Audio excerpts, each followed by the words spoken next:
Ndabahaye amahoro abakunda imico n'akaranga vy'Uburundi, jewe ni Feliciano Bankunguka. Uyu musi ngira ndabaganirire ku bijanye n'iki giterwa. Iki giterwa bacita umutobotobo. Ibi vyamwa navyo vyaco ni intobo canke intobotobo. None iki giti mu mico kama y'Abarundi cari kimaze iki? Iki nkuko mukibona ari igiti kidakura cane, aha carakuze ntikirenga ngaha, nuko baragica cumye bakagicana, ariko cari gifise n'ibindi bikorwa bihambaye haba mu miti no mu mayagwa. Duce tuza rero mu bijanye n'imiti. Aya mababi yayo abaduhaye inkuru bavuga yuko bashobora kuyina abana, amababi barayaha bakayasekura bakayina abana. Hanyuma ikindi nuko abarovyi barashobora kwaha aya mababi bakayasekura bakayavanga n'ibindi bita ntibuhunwa, hanyuma bakaja gutera ubutobero mu nzuzi. Ni hamwe bagenda gutera iyo miti hama ifi zigahendwa, bakaja epfo bakazitega bakabona kuja kuzifungura.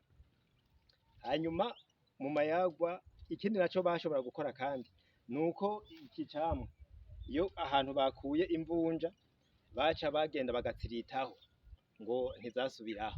Kandi rero iki kirarura cane, iki kirarura cane. Tukaja tuza rero mu mico kama y'Abarundi mu mayagwa. Mu mayagwa baravuga bati sokwe niruze nyoko yambaye ibiheko vyinshi nkeka aroga, baca bishura intobotobo. Ahandi umwibutsa bavuga bati ubuto bw'intobotobo ntibuyibuza kurura, niho bavuga ati ibuye riba rito ntiriba ritoto. Nuko hanyuma tukaba tubandanya tukavuga duti mu bindi bikorwa ni hamwe umutobotobo dusanga warazanye amazina y'ahantu hatari hake. Turumva aho bita imutobo, hari naho bita mu gatobo. Ivyo ni ibikorwa vyinshi vyakorwa. Tukaba tuza rero no mu yindi migirwa yo mu buzima buhambaye, baramwumva ivyo bita gutera intobo.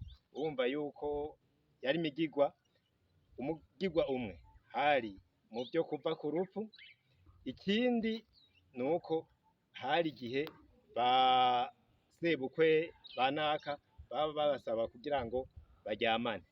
None rero iyo migirwa ibiri ingene vyagenda gutera intobo, nipfuza yuko twobigarukako ku kiganiro kizokurikira.